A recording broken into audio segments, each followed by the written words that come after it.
So the Canadian football team has been punished for their antics during this Olympic Games. So we've already brought you this information in terms of what happened. So for the Paris 2024 Olympic Games, the Canadian women's soccer team, the football team, whatever you want to call them, whichever side of the Atlantic you want to go on with that one, were caught spying on the New Zealand women, who were their first opponents in the group stages of the Olympic Games. They were caught actually using a drone to spy on them from above, which, you know, and I've already done a video kind of going into why this happened and what they were trying to achieve and why a football team would have a drone. I mean, it's not something that's that uncommon nowadays, as you know, football teams look to kind of go for like a 2D look down view like you used to have in Football Manager back in the day. So that's what they probably try to cover it as. But yeah, the fallout from this has been extremely severe. I mean, the kind of tragic thing with this really is that, you know, the Canadian women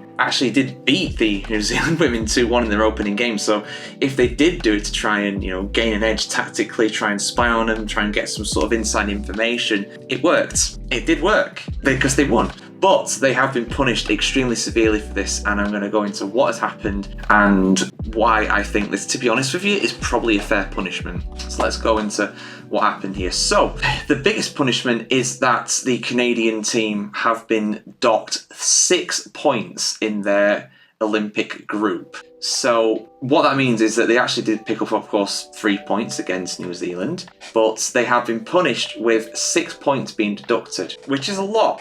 It's possible that Canada could still qualify for the knockouts. To be honest with you, they probably still will, because the way the women's group works is that the top 2 automatically go through to the quarterfinals, the last 8, but the 2 best third place teams, they go through as well. So Canada could actually win their remaining games and still go through, so it's not completely eliminated from the tournament. If it was too severe, if that was going to happen, I think that would probably be too severe just to kick them out purely for that. But yeah, FIFA have said that they've got a 6-point deduction, and on top of that as well, the manager, Bev Priestman, has been suspended from taking part in any football-relating activity for a year, which is a huge punishment. To be honest with you, that could well actually end her career, but it's really, really put paid to it. And it's the same for their assistant, Jasmine Manda, and also their analyst, who was presumably going over the stuff that they found as well, Joseph Lombardi. So all 3 of them have been banned from football-related activities for a year. Canada have been taken 6 points from their total in the Olympic Games. On top of that, the Canadian Soccer Federation have been fined $226,000. It's not said whether that's US dollars or Canadian dollars, but I imagine either way it's a lot of money. But it's not so much it's going to cripple them. And it's just a bit sad, really, more than anything. I mean, I think this is a fair punishment, to be honest. I think Canada's are going to suffer because of the people that actually, took part in it. They're being punished for it.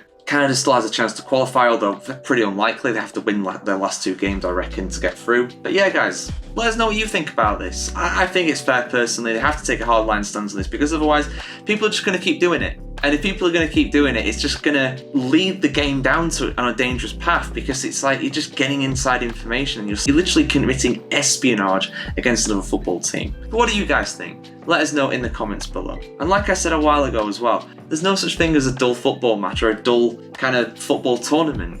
The Olympics is eventful, albeit so far for the wrong reasons a lot of the time. This and the controversy of Argentina and Morocco, which is a whole other thing I've done another video on. It's not great, but it is entertaining, if not for the wrong reasons.